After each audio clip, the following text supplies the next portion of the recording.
Բարև ձեզ սիրելիներ, այսօր միասին կուսումնասիրենք առաջի թագավորաց 9-րդ 10-րդ գլուխները, որտեղ տեսնում ենք, թե ինչպես Աստված պատրաստում է Իսրայելի առաջին թագավորին եւ միևնույն ժամանակ մատնանշում է ճշմարիտ ու հավիտենական թագավորին, Հիսուս Քրիստոսին։ Առաջի թագավորաց 9-րդ գլխում Սավուղը դուրս է գալիս իր հոր կորած էշերին փնտրելու։ Առաջին հայացքից սա սովորական առօրյա պատմություն է, բայց Աստված հենց այդ սովորական իրավիճակը օգտագործում է նրա Սամուելի մոտ բերելու համար։ Մինչ Սավուղը մտածում էր, որ էշեր է փնտրում, Աստված պատրաստում էր նրան կյանքի նոր էջը։ Տերը նախապես հայտնել էր Սամուելին, որ գալու է այն մարդը, որին պետք է օծի Իսրայելի թագավոր։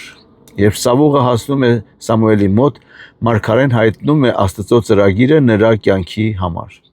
Այժմ տեսնենք, թե ինչպես է այս գլխում բացահայտվում Հիսուս Քրիստոսը։ Այս պատմությունը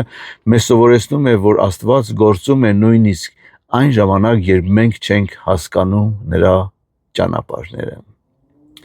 Սավուղը կարծում էր, թե պարզապես կորած էշեր է փնտրում, բայց իրականում Աստված առաջնորդում էր նրան դեպի իր կոչմանը։ Նույն կերպ շատ մարդիկ առաջին անգամ մոտենում են Հիսուսին բոլորովին այլ պատճառներով, կյանքի դժվարությունների, ցավի, կորստի կամ անպատասխան հարցերի պատճառով։ Սակայն հետագայում հասկանում են, որ իրականում հենց Աստված էր առաջնորդում իրենց դեպի իր որդին։ Հռոմեացի սուտի 28 իմ սիրած համարն ասում է, որ գիտենք, որ Աստված ամեն բան գործակցում է դեպի բարի նրանց համար, ովքեր սիրում են Աստծուն։ Հիսուսն է բարի հովիվը, ով առաջնորդում է իր զավակներին նույնիսկ այն ճանապարհներով, որոնք նրանք սկզբում չեն հասկանում։ Առաջի թագավորաց 10-րդ գլխում Սամուելը յուղով օծում է Սավուղին եւ ասում. «Միթե Տերը քեզ չի օծել իր ժառանգության առաջնորդ լինելու համար»։ Այնուհետև Աստված տալիս է Սավուղին մի քանի նշաններ։ Սուրբ Հոգին գալիս է նրա վրա եւ Աստվածաշունչն ասում է. Աստված նրան ուրիշ սիրտ տվեց։ Սակայն երբ գալիս է նրա ժողովրդի առաջ ներկայացնելու ժամանակը, Սավուղը թաքնվում է։ Նա դեռ պայքարում էր վախի եւ անվստահության դեմ։ Այժմ տեսնում ենք, թե ինչպես է այս գլխում բացահայտվում Հիսուս Քրիստոսը։ Սավուղի օծումը